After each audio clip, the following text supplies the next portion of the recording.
Across the Fence, we'll see how farmers are digging in to help solve water quality problems. And we'll learn about a promise made to neglected horses by a group of dedicated Vermonters. Good afternoon and thanks for joining us. I'm Judy Simpson. Each year in Vermont, a small but disturbing number of cases of horse neglect are substantiated.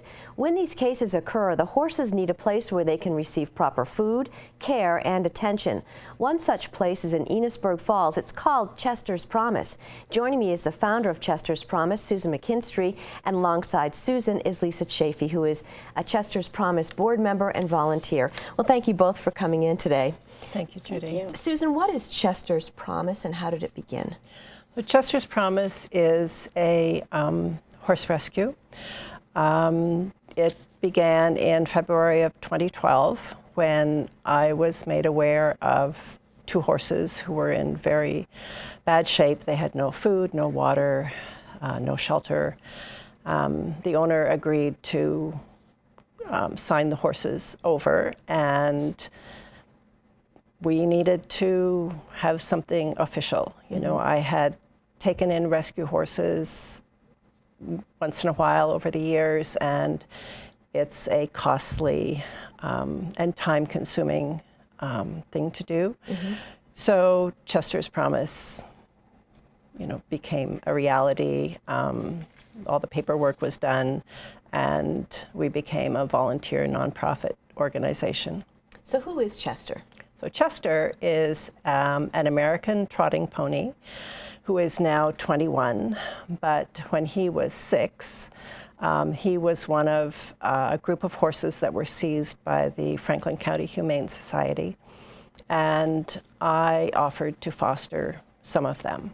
So 2 of them, Chester and another mare, came to my place. The mare found a home, was adopted, but Chester was very special. He was terrified of people. It took us quite a while to get him to trust us, and he's who I made the promise to, that he would never have to suffer again and never be abused or neglected and would always have a home with me.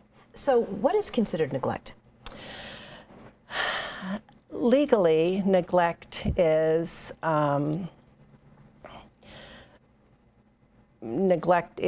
not providing certain things for the horse. The horse has to have shelter. We see here a picture of hooves that aren't trimmed. And, you know, they need to have regular hoof care, they need to have veterinary care, they need to have proper food and water. And so what are some, how are the neglect cases brought to Chester's Promise? We work with the Franklin County Sheriff's Department, who is the lead agency in Franklin County for large animal neglect cases. So the complaints go to them, and then they contact us, and we investigate. We have 3 trained animal abuse and neglect investigators in Chester's Promise, and so 2 of us will go to check out the complaints. Now, Lisa, how did you become part of the Promise? Well, after my kids moved away, I had time on my hands, and I wanted to do some volunteering. My love for horses brought me to Chester's Promise. I'd never had a chance to work with them. I had a tour of the barn, and I met all the horses. At the end of the tour, I saw a small pony in an outside paddock. I was told that it was Fiona, that she was terrified, and that no one could touch her. So the next day, I emailed Susan and asked her if I could volunteer to help Fiona, although I didn't know anything about horses. And she said, actually, Chester's Promise is looking for someone to sit in Fiona's stall and read to her to get used to people. So the next day I started, and every day I would go and sit on a pail in Fiona's stall and read. And I consistently did that. In October 2013, I adopted Fiona, and she is now wonderful. So tell us, Susan, a little bit about the educational portion of your mission. It's a very important part of our mission, and we feel that educating people about the care of horses will possibly help prevent some of the neglect that we see. So we have an annual open barn. We've now had 4 every summer, and we have a number of presenters. We have veterinarians, we have hoof care specialists, we have trainers who present on healthcare and training.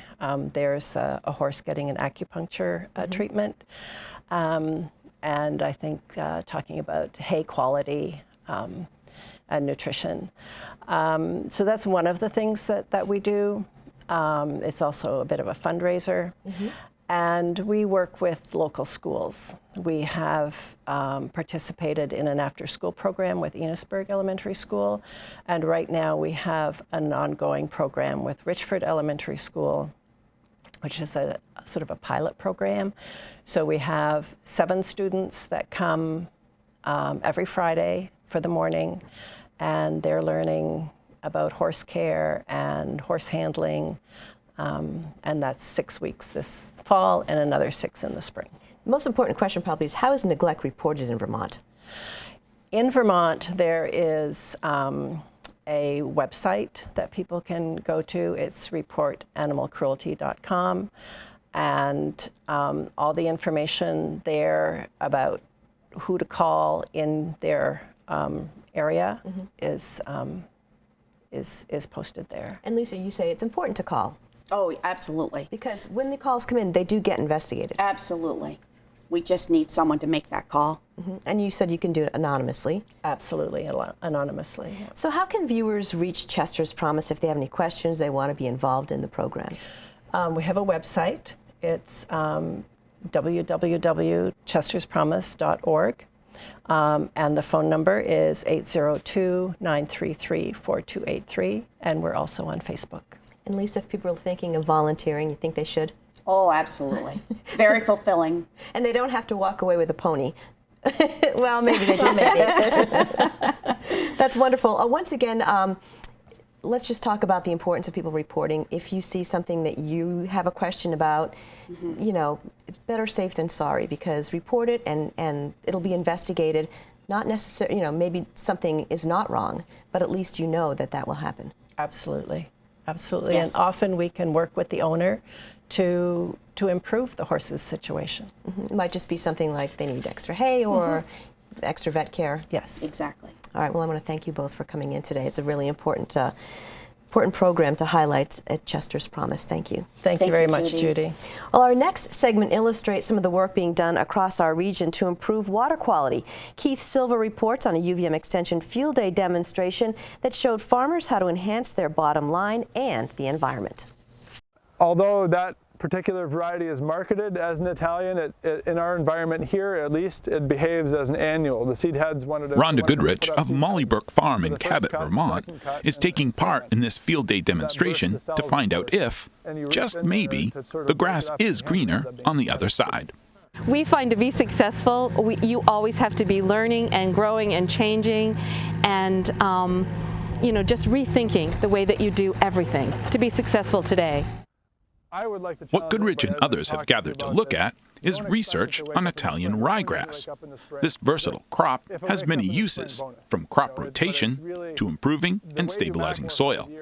Hosting this event is University of Vermont Extension agronomist and nutrient management specialist Dan Hudson.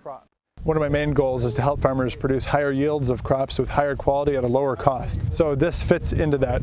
If somebody has really good corn ground, they tend to want to leave it in corn because there aren't that many acres of really good corn. So if they're going to rotate away from corn for any amount of time, which is a good agronomic practice, a lot of people would prefer to do that for a shorter time rather than a longer time. And so Italian ryegrass, because it's excellent feed that yields a lot if you manage it properly, it makes a good rotational crop with corn.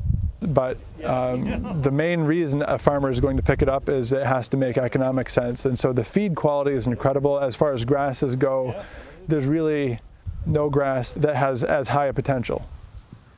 Italian ryegrass is also beneficial for farmers moving from conventional to organic production. Cows managed using organic practices are grazed, so Italian ryegrass acts as a bridge to make the transition easier on the cows while maintaining production and profitability for the farmer. We are looking at, doing more grazing for our animals. We are conventional. We're looking in and interested in what the organic market and what organic farming looks like. Our farm, probably our biggest obstacle is raising corn.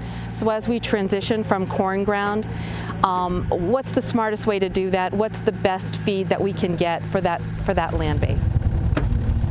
Hudson has had pits dug into a field of Italian ryegrass to demonstrate how the crop strengthens soil structure and improves water quality.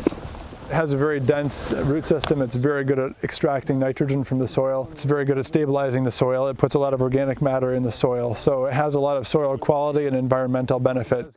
I think we know enough about it that we can definitely tell a person if you're trying to accomplish certain things, it's a tool in your toolbox. Paul Doughton is a dairy farmer from Barnard and a member of the Agrimark Board of Directors, which oversees the Cabot Creamery Co-op. He's helping to start a watershed alliance for farmers in the Connecticut River Valley. The new Water Quality Act that was passed by the legislature in the spring is more centered towards small farms. The larger and the medium farms are already being regulated, but the small farms are not really being regulated. And we need to make sure they're aware of these regulations that have recently been passed, and I think the final documentation on them is coming out in November. So it's be part of our Watershed Alliance's responsibility and desire to get that message out to everyone. Doughton believes the more proactive farmers can be in the practices they use, or an outreach like a Watershed Alliance, the better it will be for all Vermonters. Just looking at the practices that are being followed on these fields, growing this Italian ryegrass or interseeding your fields with cover crop, shows that farmers are looking at new ways of being able to enhance water quality. We are stewards of the land, and we want to make sure that the land in the next generation is higher quality than it was when we started. You should have a positive effect even between those shanks, a positive enough effect. Field day demonstrations like this allow University of Vermont Extension to meet their clientele on even ground. Farmers learn about the latest research at UVM and have a chance to talk with their peers. Most farmers are hands-on. Being in the field, they actually get to see it, get to reach down and touch the soil, watch a tractor operate. That brings people's attention span and their likelihood to hear what's going on and to maybe follow some of those practices when they get home. We've been working with UVM for years, and I think one of the biggest things that they offer, or one of the most important pieces that they offer, is they're able to get around and talk to all farmers, and they do the sharing between us that we don't have time to do. So even if you're a little more familiar with the Italian ryegrass or the soil, compacted soil, getting to chat with some of the UVM staff and other farmers, that's always a huge opportunity. And the UVM Extension staff sharing what they've learned from other farmers. Huge. New ideas, can't go wrong. With margins tighter than ever and more environmental restrictions being put in place, farmers have to reduce risk as much as possible. This workshop takes away some of the risk by showing farmers tangible results. In other words, seeing is believing. Change is risk. What you're doing works. If it didn't work, you wouldn't be doing it. And so we think of something working, things can work in the short term, the medium term, and the long term. And anybody who's in business has the short term and the medium term are the most important. The long term, it's nice to think about, but you don't make an awful lot of decisions, at least drastic decisions, based on really long-term questions. So the fact that nobody's ever thought about doing certain things, that doesn't surprise me because people are super busy just getting by from day to day. Dairy farmers have a whole bunch of things they're keeping up with. So when we have something new, I'm not at all surprised when people haven't thought of it or haven't ever done something. Grass is good, but grasses change and cropping systems change. Milk prices change, grain prices change. So anytime that we can affect any one of those issues on a farm, it's a good thing. The crops and practices UVM Extension investigates and researches ensure that when it's time to make a change, there's a good chance the grass will be greener on the other side. In Haverhill, New Hampshire, I'm Keith Silva with Across the Fence. Well, thank you, Keith, and thank you for joining us. That's our program for today. I'm Judy Simpson. I'll see you again next time on Across the Fence.